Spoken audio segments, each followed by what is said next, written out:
On October 1, 1993, 12-year-old Polly Klaas from Petaluma, California, invited two of her friends over for a sleepover. The evening was going great until the girl's mother awoke to intense screaming and discovered that her daughter had been kidnapped by an unknown man.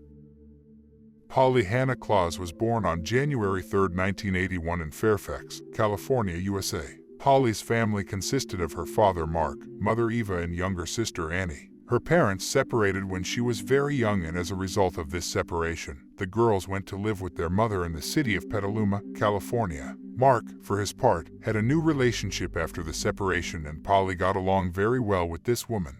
Overall, there was a very good family dynamic, and the girl spent time with both her mother and father, and there were no problems between them. Polly is described as a fairly quiet and innocent child. She had a few friends but was generally very shy. Something she really enjoyed doing and where she felt very confident was theater. Polly participated in various school plays, she enjoyed acting, and she also participated in several musicals organized by her community. In many of these plays she played the lead role, and her main dream was to become a very good actress in musical theater. In addition to that, Polly loved sleepovers. She loved having friends over to her house for sleepovers, and she also loved going to sleepovers with her friends. They had a great time, and it was an activity that her group of friends did regularly. So on October 1, 1993, when Polly asked her mother for permission to have two friends over for a sleepover, she did not refuse her. The two friends were named Jillian and Kate. The two girls arrived at Polly's house that afternoon, had dinner there, and the first few hours of the evening went quite well.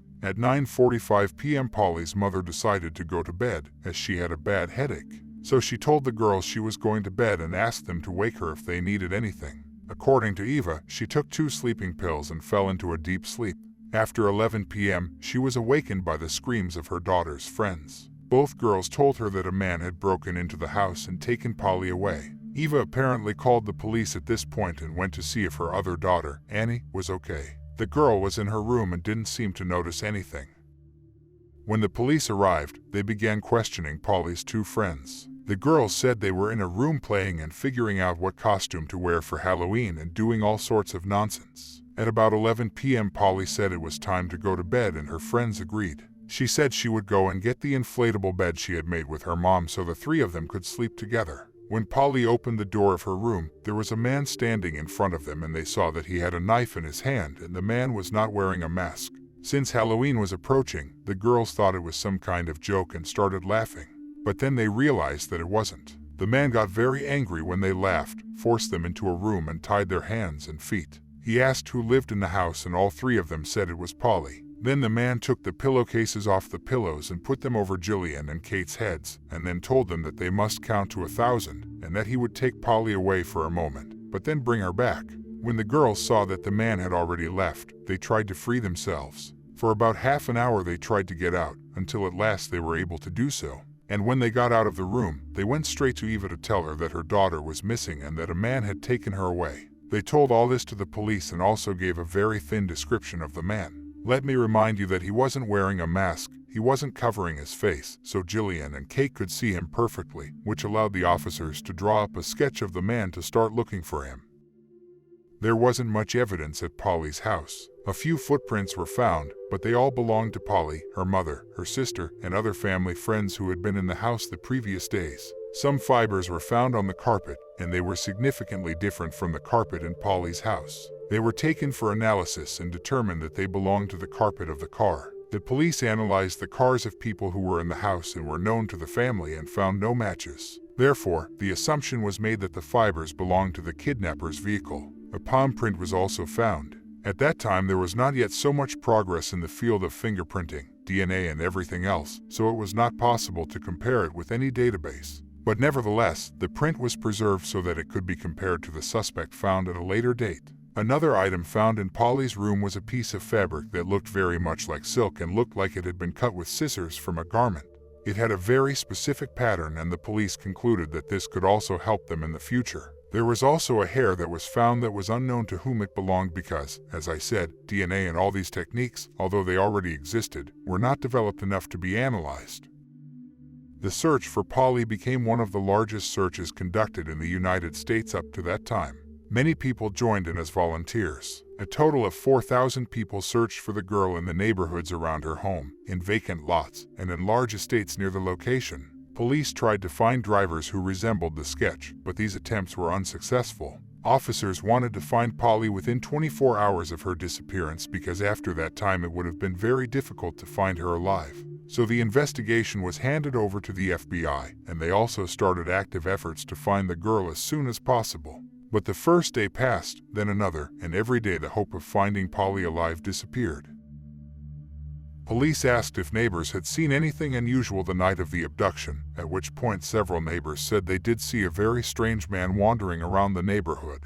It didn't seem unusual to them, although he did look very strange. But they had no idea that he could kidnap a girl from a neighbor's house. That's why they didn't call the emergency services. When the police showed the neighbors a sketch drawn up from the description of Polly's friends, they all agreed that they had seen the man.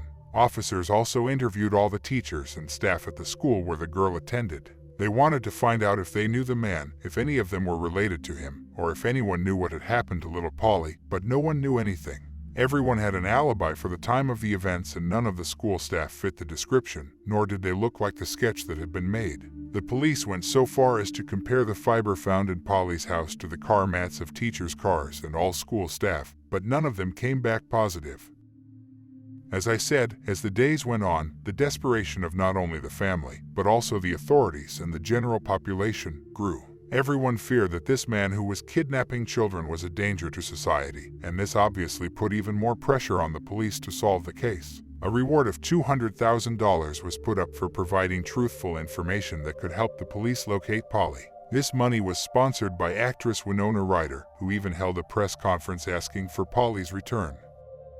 The Polly case had another peculiarity. In 1993, the internet was not so developed, and neither the police nor the FBI were used to the fact that you could search for a person via the internet or distribute leaflets on it. So 3 people from California decided to do it on their own. They posted a picture of Polly, a sketch of the man who had kidnapped her, and a reward ad for any clue. All of this began to spread on the internet. There was no social media at the time, but there were other forms of communication, and eventually, 25 million people in the US are believed to have seen Polly's picture via the internet. FBI investigators thought this would be a very important tool in the investigation, but unfortunately, it turned out not to be. Despite the fact that the disappearance was gaining more and more publicity, no leads could be obtained from internet users. However, this led to a lot of people volunteering, phone centers being set up with hundreds of tips per day, and even hope for the families of other missing children who wanted to contact the Klaas family, help them find Polly, and possibly do the same for their children. The investigators were beginning to feel very frustrated. It had been weeks since Polly had been kidnapped and they had no leads. They didn't know who the man who had kidnapped her was and obviously couldn't get a DNA match. In fact, they couldn't even get DNA from hair or palm print, which made them feel even more helpless. In this helplessness, they got a phone call, or rather they called Polly's father, Mark. On the other end of the wire he heard a girl's voice, very similar to his daughter's, who told him that she was at the hotel and that the man who had kidnapped her had left her there for a minute. And that was why she had been able to contact him. The girl claimed to be Polly and then hung up. Mark immediately went to the police to tell them what was happening. The FBI officers at the time also didn't have such a sophisticated tool to trace a call that had already been made, so they just sat back and waited for a new call, hoping to trace it. The second call came a few hours after the first. It was the same girl who had spoken to Mark. After receiving this call, the police were able to trace it, but they found it very strange that it led them not to a hotel, as the girl had said, but to a residential neighborhood. When officers arrived, they knocked on the house where the call had been made from and realized at that moment that it was a prank. A teenage girl the same age as Polly lived in the house, so the voice was very similar. She said that her friends challenged her. She was not fined or taken to the police station, but simply asked the parents to control their daughter's actions and asked her not to joke about such a serious subject anymore. On November 28, 1993, almost 2 months after Polly's disappearance, the police received a call from a woman. She reported that she had found 3 suspicious objects on a several-acre plot of land she owned. Police, who arrived on the scene with the FBI, found 3 items very important to the investigation. They found a piece of silk identical to the one in Polly's room, a pair of ballet tights that Eva said were missing from the house that night, and, in addition, duct tape. The police began to speculate that Polly was in the area, at which point the FBI learned something new.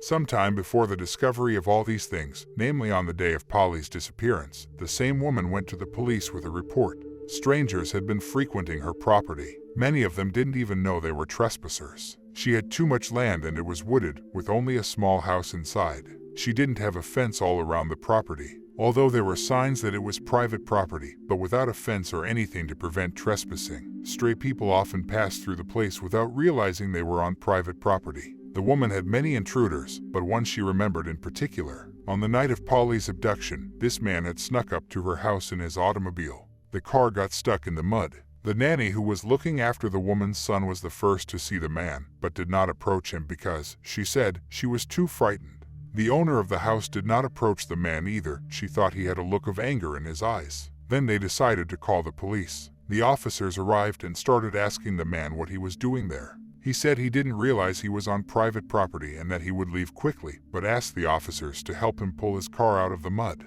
The officers saw that the man was very nervous, scared, sweating, and on top of that, it appeared that he was drugged. At the time, they had no way to administer a drug test, and because he was not assaulting them, they could not arrest him. So the officers helped him out of the mud and he eventually drove away.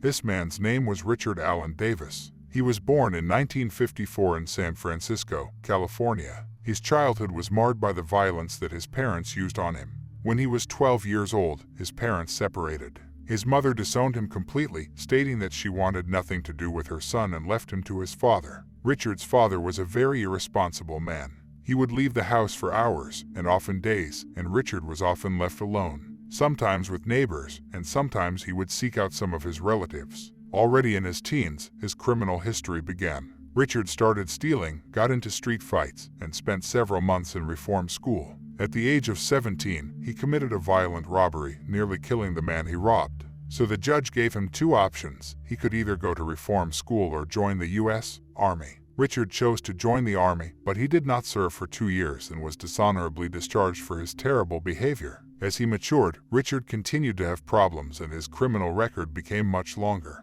At about age 20, he was sentenced to 15 years for robbery and kidnapping.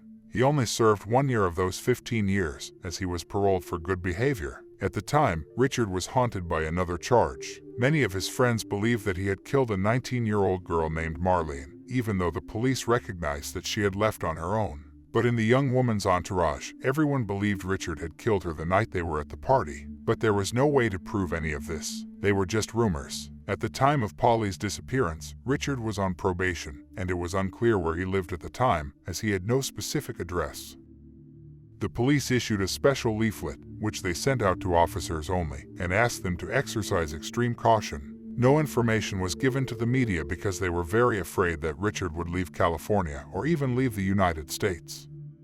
Eventually, on November 13, 1993, the man was arrested. He was driving under the influence of alcohol and a police officer pulled him over. A breathalyzer test was administered, which he failed. When the police officer saw his name and picture and looked closely at the man, he realized that this was the same man they were looking for in the Polly Klaas kidnapping case. The policeman was very careful and told him that he was arresting him for violating his probation by driving drunk. Richard agreed to this and was taken to the police station.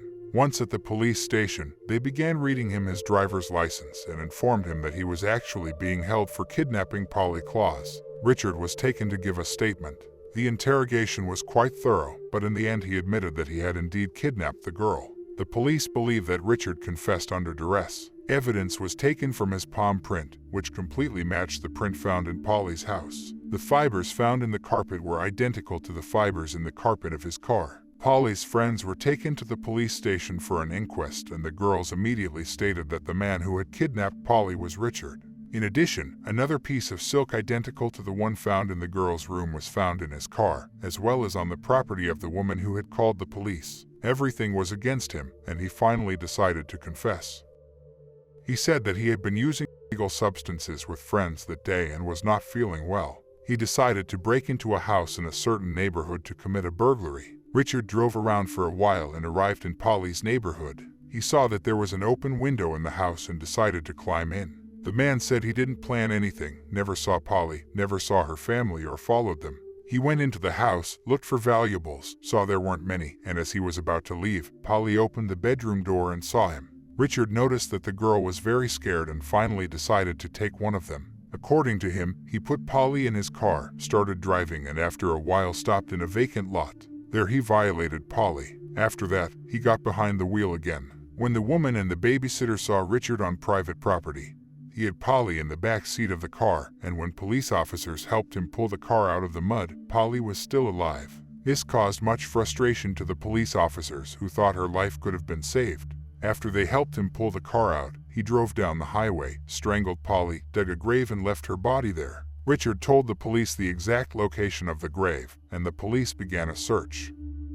On December 4, 1993, 2 months and 3 days after the kidnapping, Polly Klaas' body was found on the side of the highway in a grave dug by Richard himself. Forensic examination could not determine much. It was only determined that the cause of death was strangulation, just as Richard had said. However, more could not be determined. The day of death corresponds roughly to the day she disappeared.